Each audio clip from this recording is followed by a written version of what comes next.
Mem tables, compaction, streaming, and repair, they're usually 120 kilobytes of size. So they are large reads, or in Scylla terms, they are large. Commit logs. Commit logs are built from 32 megabyte segments. We pre-allocate the space on disk. So when we start we don't start writing to the disk before we know that we have 32 megabytes. That's basically to mean been done to make sure that writing to the commit logs is more optimal. Okay? We don't need to go to the OS and ask for space. We save on that. So we do only the I/O to write, to flush that down. And the OS or the XFS doesn't need to allocate additional space. We recycle the commit logs even further. So if I flushed all the mem tables related to that commit log, and they're now stored in SS tables.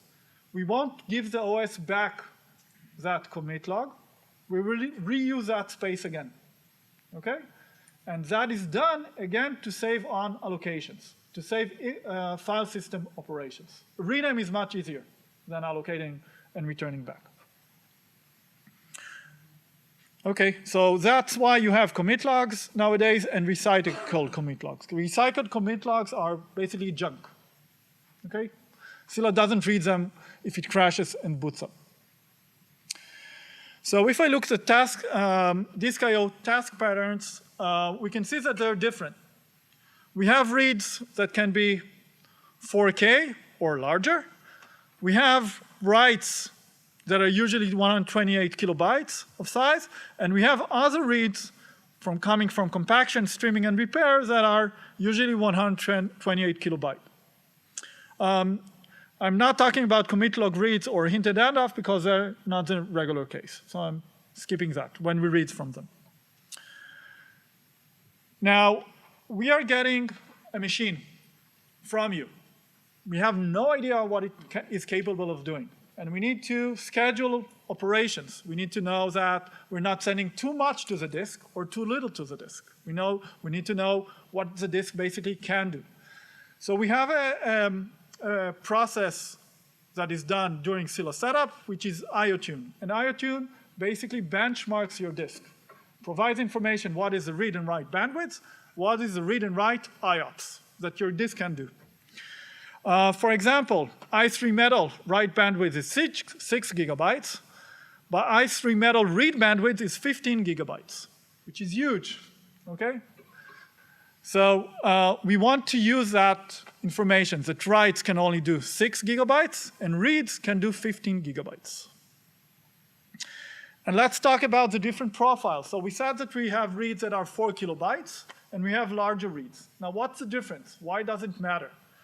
So if we're talking about profiling it on a disk, we can see here that this specific disk, we got around 150 concurrent requests at some average latency. But if we're looking at 128 kilobyte requests, we're down to 30 concurrent requests. So how many IOs can I do to the disk? Should I tune to 30 requests going down in parallel to the disk? Or should I tune to 150, given that you're doing smaller reads and writes? So legacy Scylla did only 4 kilobytes and tuned itself for the 4 kilobyte case. And then basically we sent too much, okay? And then we had to tell you to tune it down a bit. Nowadays, we're much smarter, okay? Glauber is to blame for that. He wrote the code. It's perfect timing. So read IOPS. So basically what we're doing, we're checking how many 4 kilobyte writes we can do, or reads we can do, but also what is the bandwidth. And the bandwidth is a counterpart. So the disk with 30 concurrent requests of 120 kilobytes is limiting what we can do basically by the bandwidth. The same for IOPS, how many writes we can do, but again, writes are usually at 128 kilobyte size. And we have disk scheduling. So basically, disk scheduling has to do with queuing up requests and making sure that we have fairness between them. So how do we see how much we're allocating and how does it look. So we have the disk I/O dashboard, and here we can see the IOP, the I/O operations.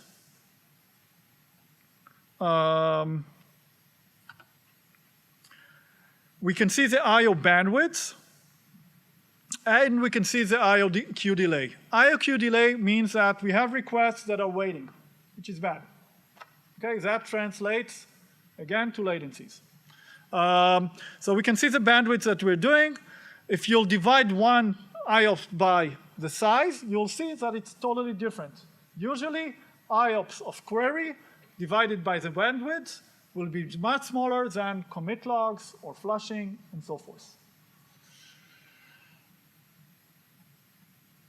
So if we're talking about advanced Scylla monitoring, I talked about the query cache, I talked about SS tables, but you don't see them today on the dashboard. That's because we are leaving some for the future, and it's already hard for us as well, but there are metrics. So if you go to Prometheus, you'll find those. Those are the prefixes, and you can see that we have for SS tables around 20 metrics, and for query cache we have around 20 metrics.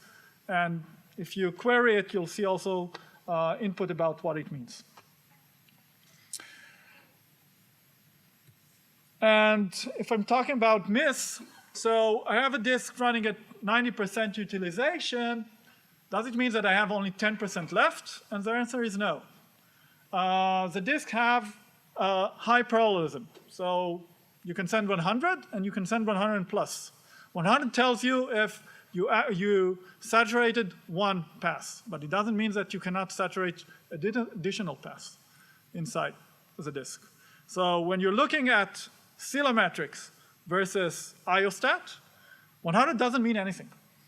Okay? If you're under 100, it means a lot.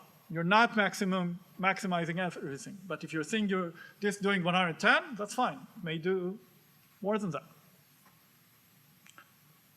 Okay. Your time is up. Okay, and the rest is homework for you guys.